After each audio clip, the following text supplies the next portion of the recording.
Hello, this is our last session of ed upgrade programme. और हमें बहुत खुशी है कि जितने भी एड अपग्रेड सेशंस हुए वो बहुत ही अच्छे रहे। और जितने भी लोगों ने प्रॉमिस किया था कि सेशंस में जुड़ेंगे, सब लोग जुड़े। और जितने भी गेस्ट्स आए हमारे, और उन लोगों ने ये भी प्रॉमिस किया कि आगे भी अगर ज़रूरत हो, कोई प्रोग्राम हो, तो वो लोग आएंगे। और ये लोग काफ़ी अकम्प्लिश्ड लोग थे अपने अपने सेक्टर्स में। तो आज हम लोगों का लास्ट सेशन है और अभिषेक हमारे साथ हैं। अभिषेक बिहार के रहने वाले हैं, लेकिन नॉर्वे में अभी पीएचडी कर रहे हैं। डिटेल्स में आपको कंचना इनका इंट्रोडक्शन देगी। बट मेरा नाम संजय कुमार है और मैं एड जस्टिस का फाउंडर हूँ। और मेरे जुड़ने का मकसद ये है कि आज लास्ट सेशन है और अभिषेक मुझे बहुत प्रिय हैं। अभिषेक बहुत अच्छी पढ़ाई कर रहे हैं बाहर से, बहुत पढ़ने लिखने में तो होशियार हैं ही, साथ में वो बिहार के लिए और देश के लिए काफी सोचते हैं। युवाओं में काफी बहुत चर्चित हैं, बहुत लोकप्रिय हैं और बहुत अच्छी सोच रखते हैं। तो आज अभिषेक को वेलकम करने के लिए मैं खास इस सेशन में आया हूँ। और कंचना इस सेशन को मॉडरेट करेंगी। Kanchana Indraprastha college for women जो है उसमें थर्ड ईयर के स्टूडेंट है, सेकेंड ईयर के स्टूडेंट है, सॉरी। और एड जस्टिस की बहुत एक्टिव वॉलंटियर और हमारी एक पूरे प्रोग्राम को वो देखती भी हैं। तो कंचना आज मॉडरेट करेंगी सेशन को। So I am handing over to Kanchana and Abhishek, and Kanchana will now take it over. And I hope that you all will enjoy. And हम लोग इसको यूट्यूब पे भी डालते हैं सारे सेशंस को। तो जिन लोगों ने पहले के सेशंस मिस किए हैं वो लोग यूट्यूब पे जाके हमारे वेबसाइट पे सारे सेशंस अपलोडेड हैं, वहां देख सकते हैं। एड जस्टिस का वेबसाइट पे देख सकते हैं, या फिर यूट्यूब जो है एड जस्टिस का चैनल, वहां देख सकते हैं। Now handing over to Kanchana. Thank you so much Kanchana. Thank you, sir. I'd like to reintroduce the expert for the day. So, Abhishek sir has pursued an integrated master's from the International School of Photonics. He is presently working as a PhD researcher at the Arctic University of Norway. So, we're very glad to have you here today for the last session. I'd like to start by asking you a little about your academic life and your career trajectory so far. Thank you, Sanjay sir, for giving me this opportunity to talk to everyone. I really want that Bihar, a place like Bihar, there should be a lot of talks about education, and you have done a tremendous job in bringing this topic. This is because Bihar has this is the basic need of Bihar. We lack education. Yeah, so Kanchana, I would like to say a few words about me. I think I got a mail that I should speak in Hindi, right? Yes, Is sir. that okay? Yes, sir. Right? Absolutely. Yeah, so मैं चंपारण से हूँ और चंपारण बिहार। और इससे पहले मैंने Cochin university से masters किया है, मैंने इंटीग्रेटेड मास्टर्स किया है और फिलहाल मैं अभी नॉर्वे में हूँ। इससे पहले मैंने 3 इंटर्नशिप मास्टर थीसिस फिनलैंड के टैम्परे यूनिवर्सिटी से किया था, और फिर ऑस्ट्रेलिया में मैंने रिसर्च किया है, और एक फाइनलाइट नाम की कंपनी के लिए भी काम किया है। काफी एक्सपीरियंसेस हुए हैं इस बीच में अब्रॉड के। तो मैंने वही कोशिश की है कि इसे साझा किया जाए आज। So, could you tell us a little about your academic life so far in Bihar and then abroad? जहाँ तक बिहार का सवाल है तो मैंने क्लास 10 तक वही बिहार में ही, चंपारण में ही मैंने अपनी पढ़ाई की। और उसके बाद फिर मैं पटना गया था और फिर कोचिन यूनिवर्सिटी का एग्जाम लिखा था।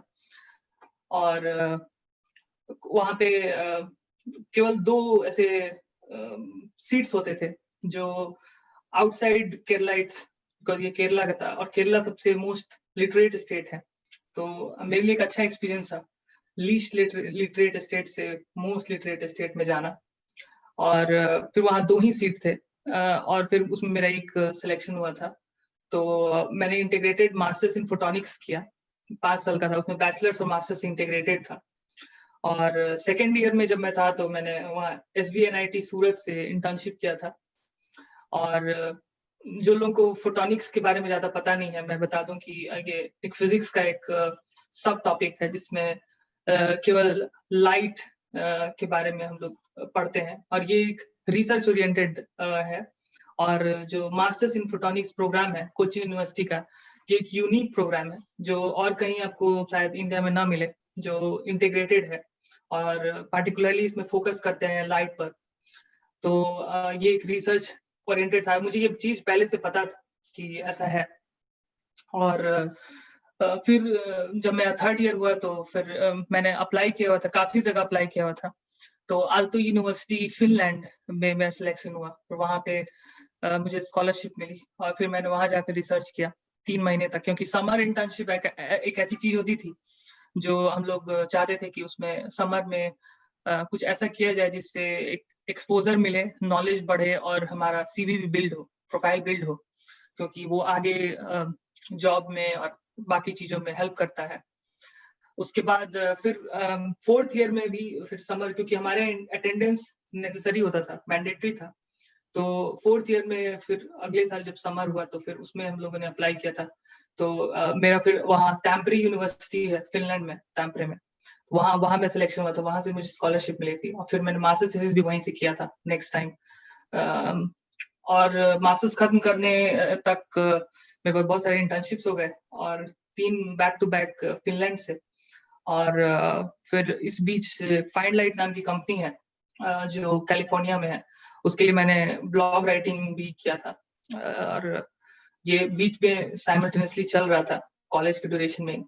और फिर मैं इसके बाद ऑस्ट्रेलिया गया था, और ग्रिफिथ यूनिवर्सिटी ब्रिस्बेन में, वहाँ मैंने क्वांटम ऑप्टिक्स पे रिसर्च किया था। 4 महीने का वो पीरियड था। वहां से आने के बाद फिर मैं यहाँ पे हूँ। अभी मैं फोटोकास्टिक माइक्रोस्कोपी पे मेरा रिसर्च है, और वही मेरा पीएचडी टॉपिक भी है। Right, sir. Thank you so much. Sir, we'd also like to know, when did you decide that after studying in Bihar you wanted to pursue something which is because photonics is something कि हम लोग को शायद सबको नहीं पता होता कि क्या होता है, स्टडी का ट्रेजेक्टरी क्या होता है, कुछ भी नहीं पता होता।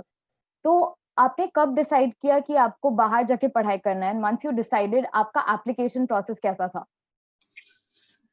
या तो बहुत सारी चीजें हैं जो आपको मोटिवेट करती हैं, और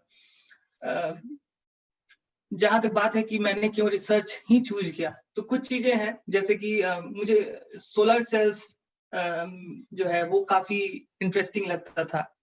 और जब मैंने अप्लाई किया था कोचिन यूनिवर्सिटी में, तो प्रोग्राम्स थे, मुझे बीटेक भी मिल रहा था और साइमल्टेनियसली मुझे ये रिसर्च कोर्स भी मिल रहा था। तो मैंने पूछा था बहुत सारे एक्सपर्ट्स से कि ये कैसा है रहेगा, और तो फिर उन्होंने सबने अच्छी इसके बारे में फीडबैक दिया था। तो फिर मैंने इसके बाद ये फोटोनिक्स कोर्स चूज किया, और बहुत बहुत अच्छा एक्सपीरियंस रहा है। बहुत सारी अपॉर्चुनिटीज मिली हैं इसमें, जितना शायद बीटेक करने से नहीं मिलता मुझे। तो इसलिए मैं काफी खुश हूँ। और करने ऐसा मन तो था कि हमेशा कुछ अलग करना है, और कुछ ऐसा करना है जिससे सबका फायदा हो। और नहीं तो मुझे बीटेक का एक नॉर्मल जो कोर्स है, क्योंकि आजकल ये काफी कॉमन हो गया है, तो मैं वो नहीं करना चाहता था। और मुझे कुछ हमेशा से था कि मैं कुछ अलग करूं और किसी के काम आऊं। तो यही मेरी हमेशा से कोशिश रही है। और बाकी रिसर्च हमें एक बड़ी नोबल प्रोफेशन है, जिसमें आप बहुत मतलब क्रिएटिविटी आपकी यूटिलाइज होती है, और आप एक नए तरीके से सोचते हैं हमेशा हर वक्त। और ये मुझे काफी इससे मोटिवेशन मिलता है कि वो जो 9 to 5 वाला रोबोटिक काम है वो मैं नहीं करूंगा। मुझे कुछ नया करना है, और मुझे कुछ अलग करना है। Right. So could you also tell us a little about the job prospects in the line that you've chosen for yourself?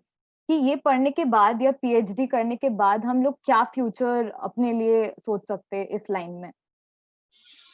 हाँ, बहुत सारे जॉब्स हो सकते हैं इस फील्ड में, और ये एक बहुत ही ग्रूमिंग फील्ड है, मतलब अभी बूमिंग फील्ड है। तो जैसे कि अगर मैं अभी पीएचडी कर रहा हूँ और मेरा जो टॉपिक है फोटो एकॉस्टिक माइक्रोस्कोपी, तो इसमें फोटो और एकॉस्टिक दोनों आता है। तो फोटो जो ऑप्टिक्स की कंपनीज हैं, जैसे बहुत सारी कैमरा की कंपनीज हो सकती हैं, उनमें आपको जॉब मिल सकता है।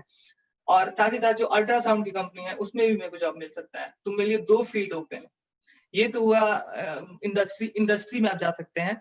दूसरा है कि जो एकेडमिया है, तो पीएचडी के बाद आप पोस्ट डॉक कर सकते हैं, उसके बाद आप साइंटिस्ट बन सकते हैं, या फिर आइदर यूनिवर्सिटीज में और फॉर रिसर्च कंपनीज। तो ये दूसरा प्रोस्पेक्ट है। पीएचडी के बाद यूजुअली लोग पोस्ट डॉक करते हैं, और फिर पोस्ट डॉक करने के बाद आप फिर आइदर इंडस्ट्री में जॉब देखते हैं, या फिर आप यूनिवर्सिटी में, या फिर एकेडमिया, या फिर इंडस्ट्री। ये 2 तरीके के प्रोस्पेक्ट्स हमेशा होते हैं पीएचडी करने के बाद। Right. So coming back to college, when we're selecting a certain subject or a certain college, what are some things that हमें याद रखना चाहिए कि ये college में ये course हम लोग क्यों select करेंगे? Because it's a big decision going outside, right? So yeah. Exactly. So if someone is choosing a subject, then he or she should keep one thing in mind, and where the passion lies, how much interest that topic is generating for you. That's something, and also the job prospects later. कोई field खराब नहीं होता है। पहली बात, लोग बहुत सारे बोलते हैं कि ये फील्ड ऐसा फील्ड थोड़ा सा कम। फोटोनिक्स को जब शुरू में मैंने इसमें लिया था, तो नहीं जानते थे, बहुत लोगों को एक्सप्लेन करना होता था। मैं कुछ लोगों को बहुत ज्यादा एक्सप्लेन करने से बचता था। मैं बोलता इलेक्ट्रॉनिक्स लिया मैंने, तो इलेक्ट्रॉनिक्स लोगों का सुना हुआ है, फोटोनिक्स नहीं है। तो मैं यही कहूंगा कि कोई भी फील्ड खराब नहीं होता है, और आपका कितना इंटरेस्ट है, पैशन है, और उसके जो जॉब प्रोस्पेक्ट्स लेटर हैं, और आप उस जॉब प्रोफाइल से कितना अपने आप को सेटिस्फाइड महसूस करेंगे। At the end of the day self satisfaction जो है आपका, वो मैटर करता है। ऑफ कोर्स पैसे तो हैं ही, लेकिन आपका सेल्फ सेटिस्फैक्शन होना चाहिए खुद से। तो ये एक बहुत बड़ी बात है। क्या जो जॉब प्रोफाइल आप करना क्या चाहते हैं, आप आई think you should plan that, and और आपका इंटरेस्ट, आपका पैशन, आपका स्किल सेट जो आप पहले से हैं, कि आपको उसमें इंटरेस्ट है, आपको ये मैटर करता है। Right. Sir, as an Indian student, what are some issues or problems that you faced when you moved out of India as a student? मुझे कुछ भी पता नहीं था वीजा के बारे में। यहाँ के जैसे जब मैं यहाँ आया था, तो मुझे कुछ भी पता नहीं था कि यहाँ पे किस तरीके की मतलब एक्सपेक्टेशंस है। मुझे इतना पता था कि मुझे काम करना है, अच्छे से मेहनत करना है, लेकिन यहाँ का वर्क कल्चर पता नहीं था, यहाँ का वर्क इथिक्स पता नहीं था, और वो धीरे-धीरे मैंने सीखा है। और यहाँ पे आपसे क्या एक्सपेक्टेशंस है, क्योंकि बहुत सारा डिफरेंस है इंडिया के वर्क कल्चर में, इथिक्स में, वो और यहाँ पे लोग वर्क एंड लाइफ बैलेंस दोनों चाहते हैं। इंडिया में बस लोग चाहते हैं, कभी भी बॉस चाहते हैं कि आप काम करें, आप बहुत ज्यादा काम करें।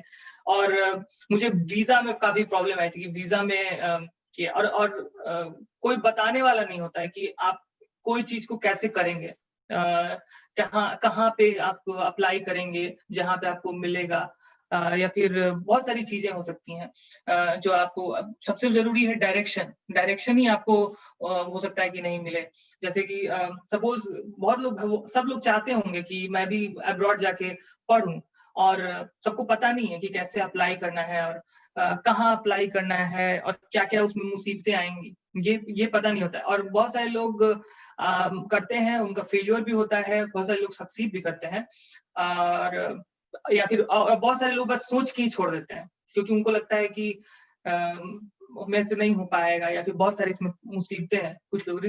तो आई थिंक डायरेक्शन बहुत इंपॉर्टेंट है, एक सही डायरेक्शन में बताने वाला, उससे चीजें आसान हो जाती हैं। क्योंकि अदरवाइज आप बहुत सर्च करेंगे, बहुत कुछ देखेंगे, बहुत मेहनत करेंगे, बहुत लोगों से पूछना पड़ेगा कौन उसके लिए राइट इंफॉर्मेशन के लिए राइट पर्सन कौन है।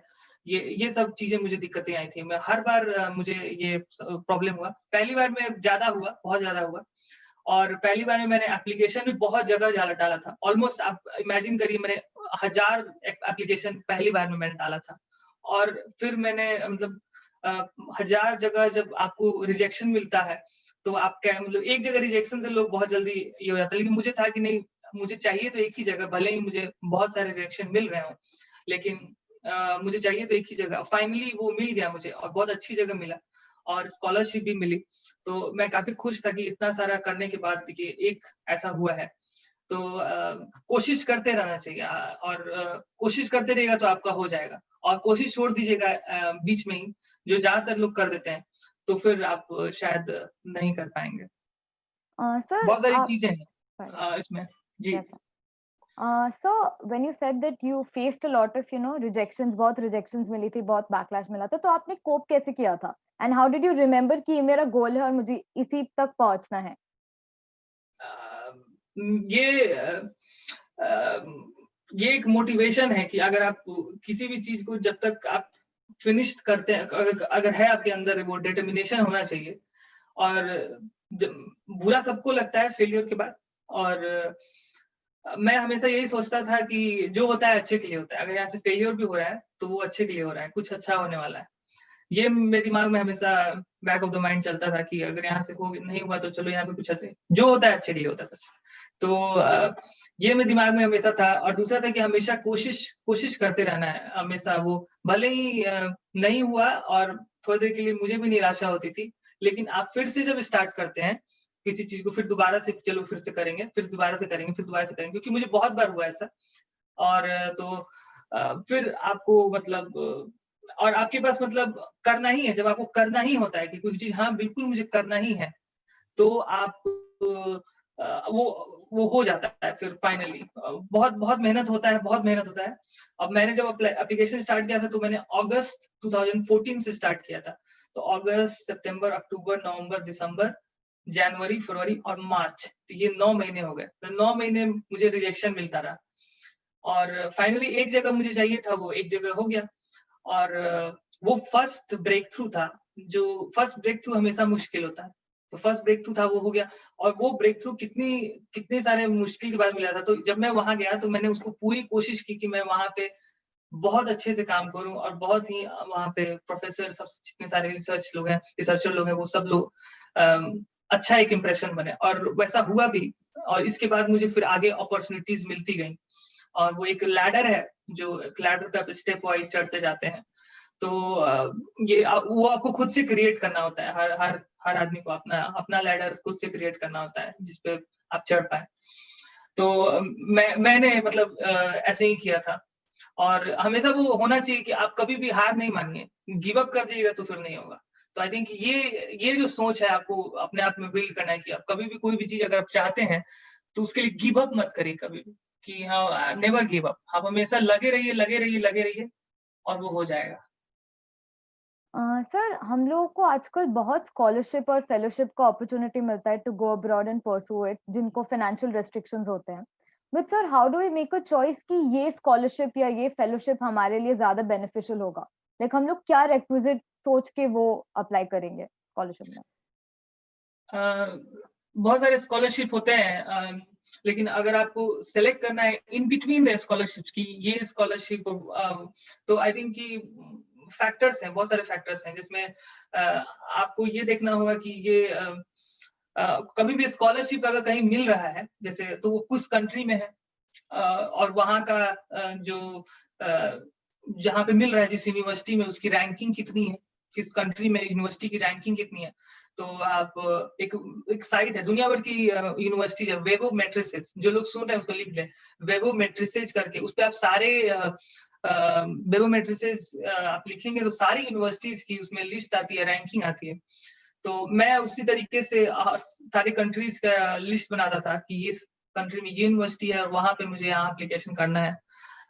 उसके अलावा अगर आप सपोज मास्टर्स के लिए, अब ये भी डिपेंड करता है कि किस चीज के लिए मास्टर्स के लिए मिल रही है, तो उसके बाद मास्टर्स के बाद क्या करना चाहते हैं आप, पीएचडी करना चाहते हैं या फिर जॉब में जाना चाहते हैं। अगर आप एकेडमिया में रहना चाहते हैं तो जो स्कॉलरशिप है वहां पे, जो जहाँ पे आप जाएंगे वहां पे जो किस प्रकार का इंफ्रास्ट्रक्चर है, सेटअप कैसा है, और आपके स्कॉलरशिप में क्या क्या है, मतलब फूड, एकोमोडेशन एंड ट्रैवल, ये सारी चीजें हैं। ये सब आपको देखना है, इवैल्यूएट करना पड़ता है कि ये कितना मेरे लिए बेनिफिशियल होगा। तो मैं ऐसा ही मतलब, और हाँ ऑफ कोर्स कितना स्कॉलरशिप है, मेनली बच्चों का यही रहता है कि अगर ज्यादा मिल रहा है कहीं तो वहां पे वो जाना पसंद करेंगे, क्योंकि that would make life much easier. लेकिन अगर आप कहीं आपको ज्यादा स्कॉलरशिप मिलता है तो वहां पे लिविंग एक्सपेंस भी उतना ही होता है, तो ये भी एक बात है। So statement of purpose is a big part of graduation and post graduation बाहर अगर हम लोग को करना है, so is there certain things that we should keep in mind जब हम लोग statement of purpose लिख रहे हैं बाहर की universities के लिए, या फिर is there something specific that they are looking for in us that we should statement of remember? Purpose बहुत इंपॉर्टेंट होता है। और अभी मेरी बात हो रही थी कुछ दिन पहले फ्रांस में, एक स्टूडेंट है जिन्होंने 4 पैक स्कॉलरशिप लिया है। तो वो स्टूडेंट ऑफ पर्पस उन्होंने ऐसा लिखा था वो कि स्टेटमेंट ऑफ पर्पस एज की वो मेन इवैल्यूएशन जो होता है ना आपका, उसमें उस पे होता है, उस बेसिस पे होता है 4 पैक स्कॉलरशिप जो फ्रांस में मिलती है। तो और यूएस में भी काफी। तो आपने क्या कर रखा है बैकग्राउंड में, आप क्या करना चाहते हैं, और वहां पे जो वर्क हो रहा है वो उससे आप कैसे रिलेट करते हैं। आई मीन अगर रिसर्च के हिसाब से देखा जाए तो ये सारी चीजें इंपॉर्टेंट है स्टेटमेंट ऑफ पर्पस में रखने। और आपका मोटिवेशन क्या है। और ऐसे बोलने के लिए सब लोग बोल देंगे कि हाँ मैं भी मोटिवेटेड हूँ, मैं भी मोटिवेटेड हूँ, लेकिन आपको केवल बोलने से नहीं होगा। आपका कुछ ऐसा वर्क होना चाहिए उस पार्टिकुलर फील्ड में जो शो करे कि yes you are really motivated. तो इस तरीके से आप स्टेटमेंट ऑफ पर्पस को बनाएं। और बहुत सारे स्टेटमेंट ऑफ पर्पस मैंने खुद पढ़ रखे थे, और मैंने एक ईमेल भी बनाया। मुझे बहुत सारे लोग मैसेज करते हैं स्टेटमेंट ऑफ पर्पस के लिए, तो मेरे पास एक ऑलमोस्ट 30-40 स्टेटमेंट ऑफ पर्पस एक ईमेल में मैंने अटैच करके रखा है। मैं जस्ट ईमेल फॉरवर्ड कर देता हूँ कि आप ये सारे पढ़ लें और इस बेसिस पर आप अपना लिखें। तो वो आपने अगर सपोज इंटर्नशिप कर रखा है कहीं पे, और वो इंटर्नशिप की टॉपिक है जो वहां से काफी मिलती जुलती है, तो आप बताएं कि आपने इस यूनिवर्सिटी में यहाँ पे आपने इंटर्नशिप कर रखा है, और ये टॉपिक में मैंने ये काम किया, ये बताएं आप, और इससे ये प्रॉब्लम सॉल्व होती है। इस तरीके से और काफी क्लियर होना चाहिए, वेग नहीं होना चाहिए। आप बहुत ब्रॉड टर्म्स का इस्तेमाल ना करें, क्योंकि प्रोफेसर जो होते हैं या फिर जो भी इवैल्यूएट कर रहे होते हैं वो बहुत ज्यादा एक्सपर्ट होते हैं। वो उनको आप बेवकूफ नहीं बना सकते।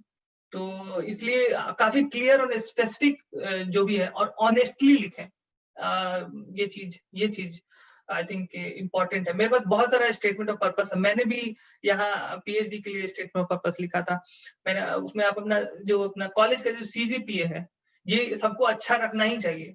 तो ये इसका एक अच्छा इंप्रेशन बनता है। लेकिन ऐसा नहीं है कि केवल सीजीपीए ही अच्छा रखना चाहिए। आपको इसके अलावा बहुत सारा एक्स्ट्रा करिकुलर एक्टिविटीज है। जैसे आप इंटर्नशिप कर सकते हैं। ये इंटर्नशिप बहुत जरूरी है। और फिर आप ऑनलाइन कोर्सेज कर सकते हैं। तो ये एक सीवी बिल्डिंग का होल प्रोसेस है, जिसमें आप शुरू से ही आपके दिमाग में होना चाहिए कि मुझे अपनी सीवी अच्छी बनानी है। At the end of my duration of this course मुझे ऐसा सीवी चाहिए। किसी एक सीवी को, कोई भी एक अपने सीनियर का सीवी स्टार्टिंग में जब भी कोई कॉलेज स्टार्ट कर रहा है, तो कोई एक बहुत अच्छा जो सीनियर है जो बहुत अच्छे से वहां से पढ़ा या फिर बहुत अच्छा जो है, उस सीवी को आप देखिए और उससे आप मिलाइए, और उस जो एक आइडियल सीवी होता है वैसा कोशिश करिए बनाने का कि ये सारे सॉफ्टवेयर्स मैं लर्न कर लूंगा अपने 4 साल में। ये यहाँ मुझे इंटर्नशिप प्लान करना है, यहाँ इस तरीके से, और ये सीजीपीए मुझे रखना है। तो आई थिंक कि तब जाके आपको आपका जो ड्रीम जॉब होता है वो आपको बहुत मिलने में आसानी होगी। Sir, while you were doing research for the colleges that you wanted to apply to, is there any specific site that you went to that gave you like accumulated information about colleges and curriculum and all of that? Yes, although there are separate sites for separate universities, but this Webometrics site, this is one site where you can find all the universities, and they will direct you to their websites. So Webometrics, if people can write it down, then for different countries, there are different things. For example, in Germany, it's DAAD, DAD scholarship. In France, it's Charpak scholarship. So you'll have to go to Campus France, and then there are some websites where you can go and find out कि हाँ यहाँ पे, क्योंकि वो लोग notification डालते रहते हैं. तो I think Opportunity Desk is one of the website, ठीक है. और Edu Info, Opportunity Desk, Notice Bard, ये सारी वेबसाइट हैं जहां से आप बहुत सारी इंफॉर्मेशन कलेक्ट कर सकते हैं. नोटिस बार्ड इंडियन एकेडमिया के लिए है और अपॉर्चुनिटी डेस्क आउटसाइड के लिए है. और अगर मेरे फील्ड का जैसे यूरैक्सिस है, यूरैक्सिस में आप बहुत सारा जॉब देख सकते हैं. तो आई थिंक कि अब ये सब लिख लेना चाहिए. यूरैक्सिस मैंने बहुत सारे बताया कि अपॉर्चुनिटी डेस्क, नोटिस बार्ड, यूरैक्सिस. आप लिंक्डइन पे भी आजकल बहुत सारे जॉब्स आते हैं, तो लिंक्डइन भी एक तरीका है जॉब सर्च करने का. और रिसर्च गेट भी एक तरीका है. I think someone is saying that I should write it in the chat box. Yes, I'll surely write it down.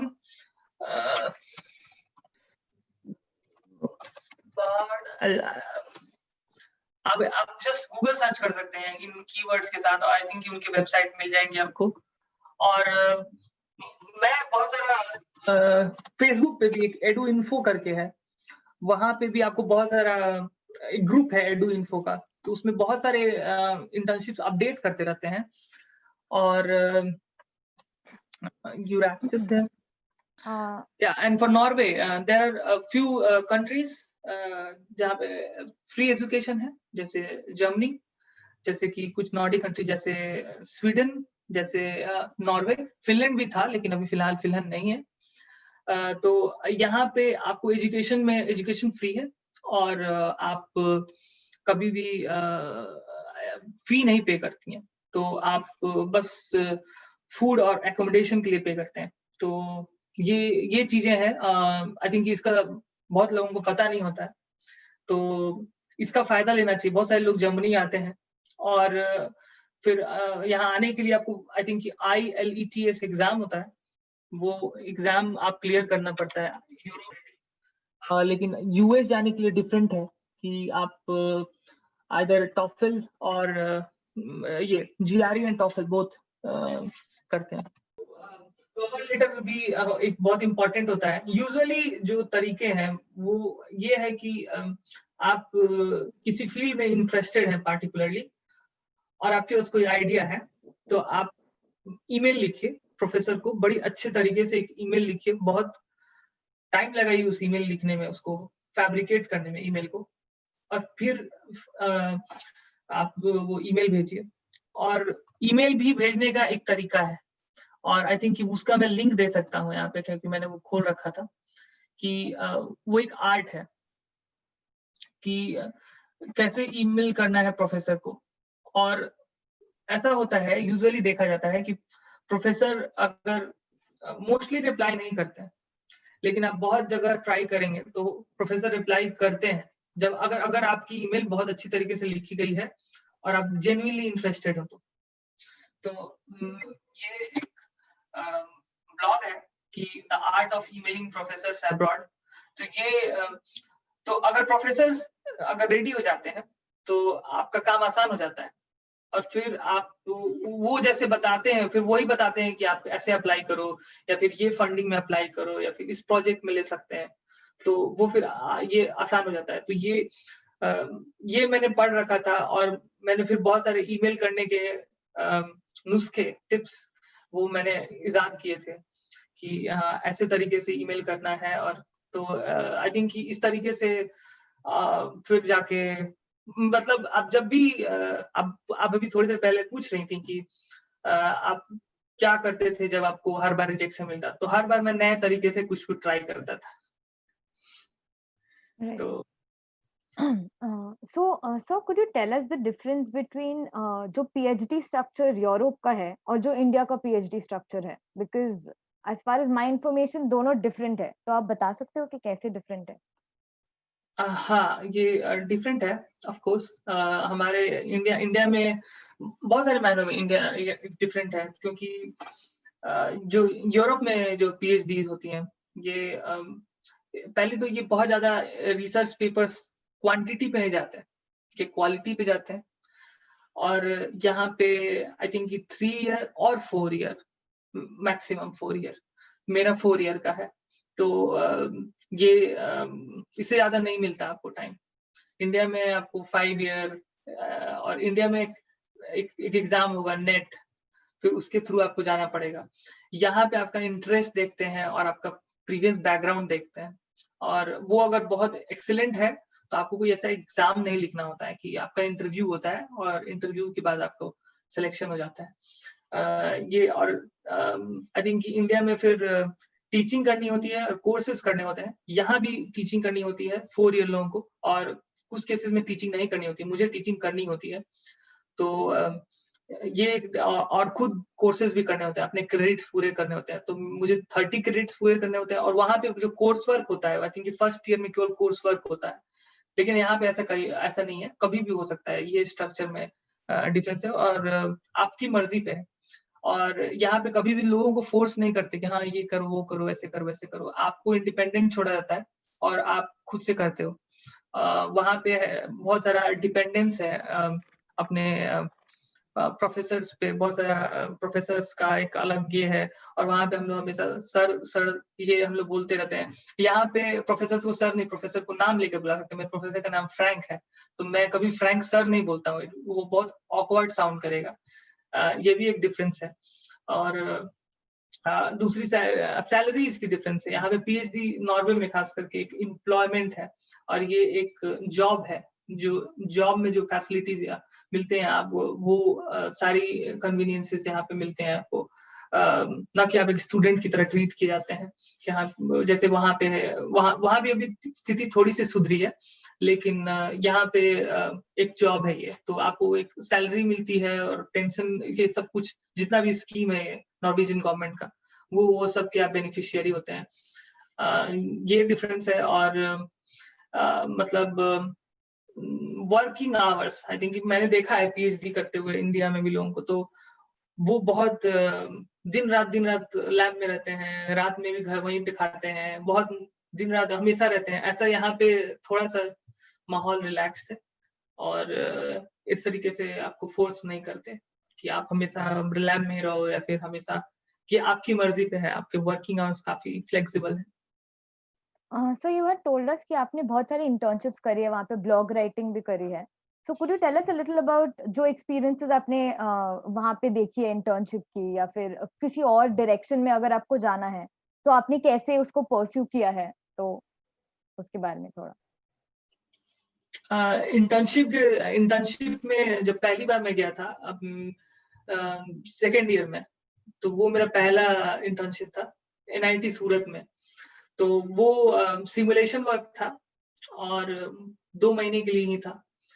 और उसके बाद जब मैंने थर्ड ईयर वहां पे अप्लाई किया था, तो एक कोलैबोरेशन वर्क था आल्तो यूनिवर्सिटी फिनलैंड में, इंफ्रारेड इमेजिंग के लिए था। और मुझे वो एक energy department of energy technology Alto university में था।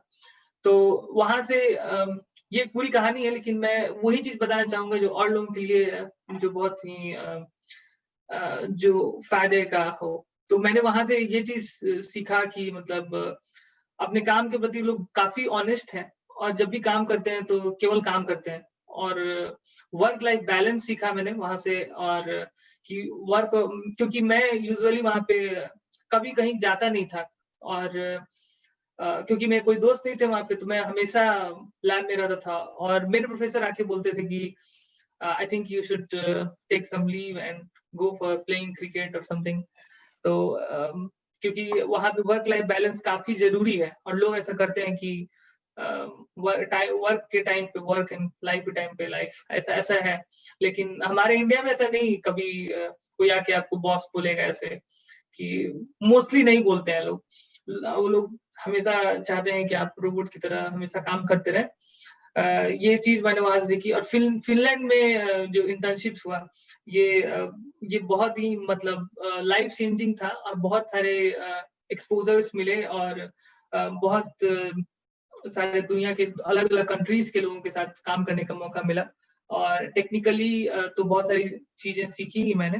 साथ-साथ बिहेवियर वाइज भी बहुत सारा चीज में, इसलिए इंटर्नशिप बहुत जरूरी होता है। आई थिंक कि ये आपको ग्रूम करता है आने वाले फ्यूचर के लिए और आप देख पाते हैं कि फ्यूचर में मुझे भी ये सारी चीजें, ये रिस्पॉन्सिबिलिटीज हैंडल करनी होंगी, तो ये आपके लिए बहुत अच्छा होता है। और आप जितने अच्छे जगह से इंटर्नशिप करेंगे उतना ही अच्छा जगह आपका जॉब भी होने का पॉसिबिलिटी होता है, या फिर हो सकता है कि जहाँ पे आप कर रहे हैं अगर आप वहाँ अच्छा परफॉर्म कर रहे हैं तो वहीं पे आपका जॉब हो जाए।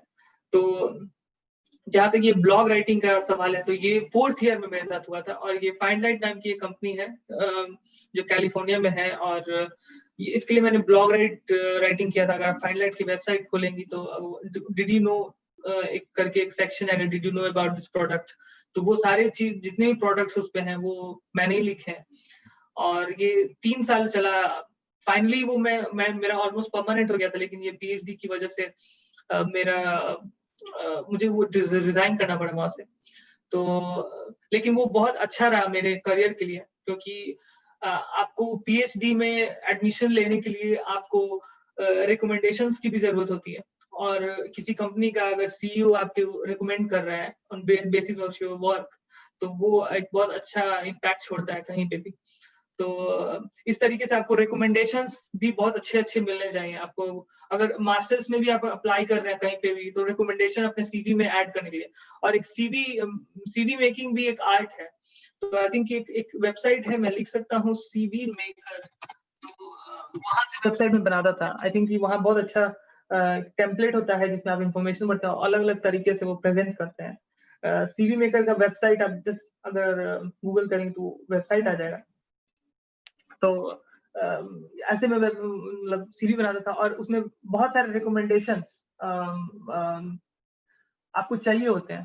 तो और हो सकता है कि आपका रिजेक्शन हो जाए, 2-3 जगह आपने किए हैं और कहीं भी ना हो, बहुत सारे लोगों के साथ होता है और मेरे साथ भी होता है। तो आपको या तो क्लोज रिकमेंडेशन होता है या फिर ओपन रिकमेंडेशन होता है। तो आई थिंक कि आपको इसका कहीं ना कहीं से आपको ये दिमाग में होना चाहिए कि मुझे कौन रिकमेंड करेगा। तो कहीं ना कहीं आपने अच्छा काम किया होगा तभी आपको कोई रिकमेंड करेगा, खराब काम करेगा तो रिकमेंड कहीं नहीं होगा। राइट सर, जब हम लोग इंटर्नशिप के लिए अप्लाई कर रहे होते हैं, क्या ये जरूरी होता है कि हम लोग सिर्फ वही काम करें जिसको लेके हम लोग को फ्यूचर में कुछ काम करना है? Can we just try different fields internship करने के टाइम? आई थिंक कि इंटर्नशिप करते वक्त आप बैचलर्स या फिर मास्टर्स के इनिशियल पीरियड में होते हैं, तो उस वक्त आई थिंक कि अगर आपके पास कोई आइडिया है या फिर आप बहुत पार्टिकुलरली किसी चीज में इंटरेस्टेड है, तो वो आप लिख कर प्रोफेसर्स को ईमेल कर सकते हैं। और अगर ऐसा नहीं है तो फिर आप ब्रॉडली चूज कर सकते हैं, क्योंकि आपको एक टॉपिक चूज करना है और अप्लाई वहां पे जाके मेहनत करना है, काम करना है। क्योंकि टॉपिक के अंदर भी काफी चीजें होती हैं। एक जैसे मैंने बताया कि फिजिक्स, जैसे लोग कहेंगे फिजिक्स के अंदर भी बहुत सारी चीजें हैं। तो फिजिक्स के बाद ये मैंने बताया कि स्पेसिफिक है फोटोनिक्स और ऑप्टिक्स। अब ऑप्टिक्स के अंदर भी 1000 फील्ड है, उस 1000 के अंदर भी 1000 चीजें हैं। अब मैंने बताया कि अब मेरे ऑप्टिक्स के अंदर फोटो एकॉस्टिक माइक्रोस्कोपी में 1000 चीजें हैं। तो ये बहुत सारी टॉपिक्स के अंदर बहुत सारे सब टॉपिक्स होते हैं।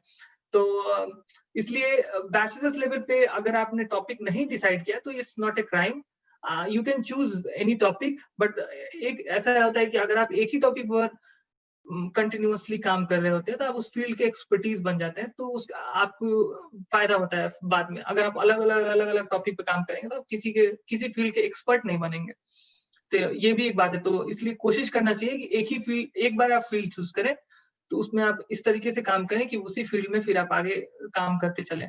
तो ये अच्छा होता है आपके फ्यूचर के लिए। सर, हम लोग अगर एक सब्जेक्ट पढ़ते-पढ़ते हमें अचानक से लगे कि हमें किसी और सब्जेक्ट में भी चेंज करना है, क्या हम लोग बाहर चले जाएँगे उसके बाद ये ऑप्शन हमें मिलेगा कि वी चेंज आवर मेजर्स और आवर माइनर्स इन एनी वे?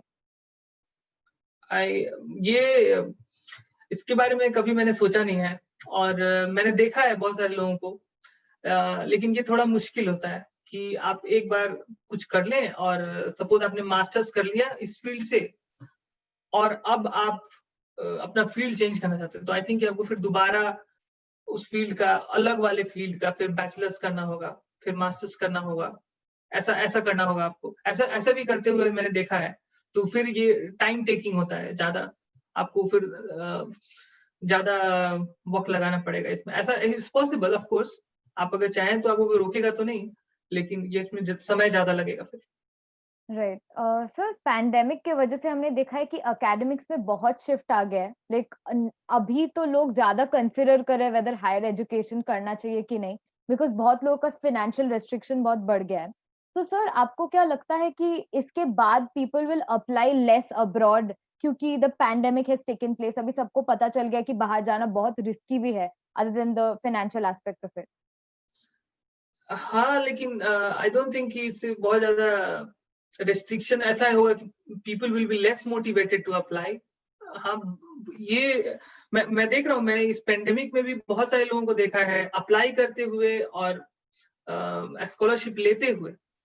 तो हाँ, फंडिंग थोड़ी लेस हो जाएँगी, क्योंकि बहुत सारा फंडिंग अपॉर्च्युनिटी वो है, वो कोविड में उसको करने में चले जाएगा, और डिजिटल एजुकेशन की तरफ लोगों का रुझान ज़्यादा बढ़ेगा। लोग वर्चुअली ही टीचिंग जो होगा वो वर्चुअल होगा। अभी मैं थोड़ी देर पहले ही, एक मेरा दोस्त है वो फ्रांस से बात कर रहे थे, तो वो बता रहे थे कि यहाँ पे सब फ्रांस में दोबारा लॉकडाउन हुआ है और सब कुछ वर्चुअली पढ़ा रहे हैं। यहाँ भी अभी डिजिटल एजुकेशन नॉर्वे में भी स्टार्ट हो रहा है। और तो लेकिन इससे कभी ये नहीं होगा कि इंडिया से स्टूडेंट अप्लाई नहीं करेंगे वहां जाने के लिए। आई थिंक बेसिक चीज है कि आप कोविड के ड्यूरेशन में आप सोशल डिस्टेंसिंग करें और हाथ धोते रहें और बेवजह बाहर ना निकले। ये सारी चीजें लोग पालन करेंगे, लेकिन इसका मतलब ये नहीं है कि आप अप्लाई ही नहीं करेंगे। आई डोंट थिंक सो, क्योंकि सबको इंडिया में जॉब चाहिए और अच्छा से अच्छा जॉब चाहिए, तो अप्लाई तो जरूर ही लोग करेंगे, क्योंकि इट्स टू क्या कहें उसको, कि आप आइदर सरवाइव करेंगे या फिर आपको जॉब लेना है। दोनों आपके पास ऑप्शन है। आई मीन, क्या चूज करेंगे आप? सब कुछ जॉब ही चूज करेगा, राइट? Right sir. सर, जब हम लोग अप्लाई कर रहे हैं जस्ट स्कूल के बाद या फिर बैचलर्स के बाद, तो is there any specific thing, अगर साइंस के फील्ड्स में हम लोग अप्लाई कर रहे हैं बाहर, तो what kind of preparation goes into it? Like आप, बिकॉज आपने अप्लाई करा था, तो is there any specific thing that we should keep in mind कि ये मटेरियल ज्यादा इंपॉर्टेंट होंगी या ऐसा कुछ? मटेरियल से जैसे मतलब मटेरियल सर, कुछ अगर स्पेसिफिक ऐसा कुछ कोर्स है जो हमें करना चाहिए या फिर कुछ ऐसा मैं लाइक। आपको बताता हूँ। जब मैं अप्लाई कर रहा था, तो आई थिंक कि 5 और 6 जो थिंग है वो आपको दिमाग में होना चाहिए। आपका जो सीजीपीए है वो अच्छा होना चाहिए, ठीक है? आपको अप्लाई करते वक्त आपको ये इंग्लिश स्पीकिंग आप हैं, ये आपको प्रूव करना है, तो इसके लिए आपको कोई एग्जाम देना होगा। अब वो अलग कंट्री का आपको रिक्वायरमेंट देखना पड़ेगा कि कहाँ पे आप अप्लाई कर रहे हैं। अगर आप यूरोप में कर रहे हैं तो आपको आइल्स लिखना होगा, यूएस में कर रहे हैं तो जीआरई और टॉफल लिखना होगा। तो आपका सीजीपीए और आपकी प्रीवियस जो इंटर्नशिप एक्सपीरियंस है, ये तो ये 3 चीजें, उसके बाद आपका रिकमेंडेशन आता है, ठीक है? और मैंने इसके अलावा ऑनलाइन कोर्सेज कर रखे थे। तो मैंने बहुत सारे ऑनलाइन कोर्सेज कर रखे थे। तो ऑनलाइन कोर्सेज से जैसे आज तो काफ़ी ज़्यादा ये बहुत ऑनलाइन एजुकेशन था। उस वक़्त उतना बात नहीं करते थे लोग, क्योंकि उस वक़्त ऐसे कोविड की वजह से लोग फ़ोर्स नहीं थे। तो ऑनलाइन एजुकेशन बहुत अच्छी चीज़ है। और मैंने कोर्सेरा, आई थिंक कि मैं उसका भी नाम लिख देता हूँ, कुछ वेबसाइट्स पे जहाँ पे बहुत अच्छा आपको कोर्स कंटेंट मिलेगा। coursera.org और edx.org। और ये 2 जो है जहाँ से मैंने बहुत सारे कोर्स कर रखे थे। वैसे बहुत हैं, लेकिन यहाँ से कोर्सेरा पे यूएस यूनिवर्सिटीज की बहुत सारा आपको कोर्स मिलेगा, और आप फाइनेंशियल एड के लिए अप्लाई कर सकते हैं, और वहाँ से आप वो सारे कोर्सेज फ्री में कर सकते हैं। तो मैंने भी बहुत सारे कोर्सेज किए और वो ऑलमोस्ट सब फ्री था। आई थिंक एक कोर्स के लिए मुझे बस देना पड़ा था। तो मैं 14-15 कोर्सेज किए और वो almost around 1 lakh Indian rupees का कोर्स मैंने फ्री में किया, क्योंकि मैंने हर बार फाइनेंशियल एड अप्लाई किया, और वो तो उससे मेरा सीवी उससे भी बूस्ट होता है। आप इसके अलावा अगर आप रिसर्च में हैं तो आप कॉन्फ्रेंसेस में जाइए। कॉन्फ्रेंस में जाके कॉन्फ्रेंस पेपर जो है पब्लिश करें, या फिर आप इंटर्नशिप में जो कर रहे हैं काम, उससे अगर कोई रिसर्च पेपर पब्लिश करते हैं तो इसका भी बहुत हाई इम्पैक्ट पड़ता है आपके जो भी आपको सीवी इवेलुएट कर रहा है जॉब के लिए। तो सीजीपीए, रिकमेंडेशन, इंग्लिश स्पीकिंग और इंटर्नशिप, प्रीवियस इंटर्नशिप्स और प्रीवियस स्कॉलरशिप अगर आपको कोई मिले हैं, कोई अवार्ड मिला है, या फिर कोई क्विज कॉन्टेस्ट आपने जीता है, तो ये सारी चीजें हैं। आपने कोई ऑनलाइन कोर्सेज कर रखे हैं, या फिर आपके पास कोई आइडिया है, इस तरीके की प्रिपरेशंस आपके दिमाग में चलनी चाहिए। और आप किस तरीके से कवर लेटर लिख रहे हैं, स्टेटमेंट ऑफ पर्पस लिख रहे हैं,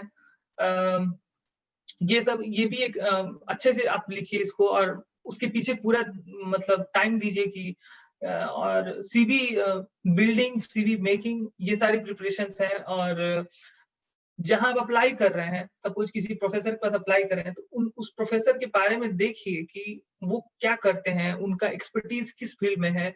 उनका कोई वेबसाइट होगा, तो उस वेबसाइट पे आप देखिए वो किस फील्ड में काम कर रहे हैं। तो अगर आप उनका वेबसाइट देखेंगे, फिर उनके रिसर्च पेपर्स पढ़ते हैं, मैं ये काम करता था, उनके रिसर्च पेपर्स आप पढ़ेंगे तो उनसे कुछ आइडिया मिलेगा। तो फिर आप उनसे बताइए कि मुझे इस फील्ड में इंटरेस्ट है। आई थिंक ये वर्क करता है, ये सारी आइडियाज। राइट। सर, अगर फॉर इंस्टेंस किसी को 100% स्कॉलरशिप नहीं मिली है, तो नॉर्वे में स्पेसिफिकली पढ़ाई करने के लिए living expenses how expensive is it? यहाँ पे बहुत सारे मास्टर स्टूडेंट आते हैं, और ये लोग यहाँ पे पार्ट टाइम जॉब करते हैं।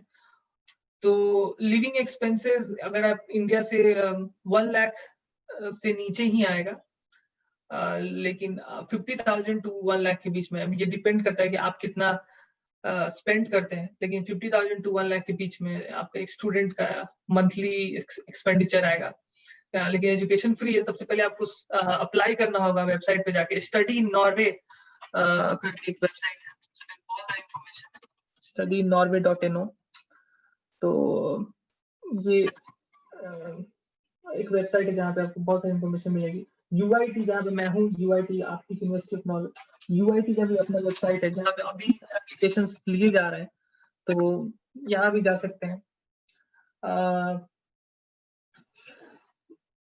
उसके अलावा यहाँ पे मास्टर स्टूडेंट को एक वीक में स्टिपुलेटेड टाइम है, उतना आप पार्ट टाइम जॉब कर सकते हैं। और पार्ट टाइम जॉब करके आप मतलब अच्छे से रह सकते हैं। अगर आपको पार्ट टाइम जॉब यहाँ पे मिल जाती है तो फिर आप कोई दिक्कत नहीं है आपको लिविंग एक्सपेंडिचर में अपने। Right. So I think that covers everything that we had to know from you. It was a very, very informative session. And on behalf of everyone, I just want to know if there is any point of motivation or any words that you would want to share with us. And मैं आपको एक incident सबको बताना चाहूंगा। मैं बता रहा था कि आप पूछ रहे थे कि ये सबसे इम्पोर्टेंट है कि जब आप फेल करें तो फिर आप दोबारा उठ के मेहनत करें, कि इम्पोर्टेंट है। और मेरे साथ ये हुआ था कि मेरा वो 5th सेमेस्टर था, और 5th सेमेस्टर में जो सेमिनार्स होते हैं, आपको सेमिनार देना होता है। और सेमिनार के वक्त जो इंसिडेंट हुआ वो बहुत मेरे लिए ऐसा हुआ कि मतलब वो मैं हमेशा उसको याद करता हूँ, खुद को मोटिवेटेड फील करता हूँ। तो नेक्स्ट डे मेरा सेमिनार था, और वो अगर ऐसा हुआ कि, और वो टॉपिक सोलर सेल्स था। और अगले दिन जब सेमिनार था और मैंने जब पावर पॉइंट प्रेजेंटेशन बनाना स्टार्ट किया, तो मेरी कंप्यूटर खराब हो गई और वो अचानक से स्विच ऑफ हो गया। मैं जो पावर पॉइंट था वो लूज कर गया। फिर मैंने स्टार्ट किया, दोबारा से स्टार्ट करके फिर से वो लूज कर गया। तो फिर मैंने ऑफ कर दिया, मैं काफी फ्रस्ट्रेटेड था। फिर मैंने फिर अपने दोस्त का लैपटॉप लिया और अगले दिन प्रेजेंटेशन थे, तो फिर पावर पॉइंट बनाना स्टार्ट किया। रात के 12 बज रहे थे उस वक्त, और फिर बना के मैं सो गया। सुबह 5 बजे उठे और वो फिर मैंने सेव करने की वजह से उसको रिप्लेस कर दिया एक ब्लैंक पावर पॉइंट से। तो मुझे लग रहा था कि अब तो, और ये सब हो रहा था तो मैं काफी ये हो रहा था, लेकिन मैं सोच रहा था बस कि हाँ, जो होता है अच्छे के लिए होता है, जो होता है अच्छे के लिए होता है। तो फिर से मैंने स्टार्ट किया बनाना, और हो रहा था ये कि बार-बार करने से वो चीज़ें दिमाग में बहुत अच्छे से सेट हो जा रही थी।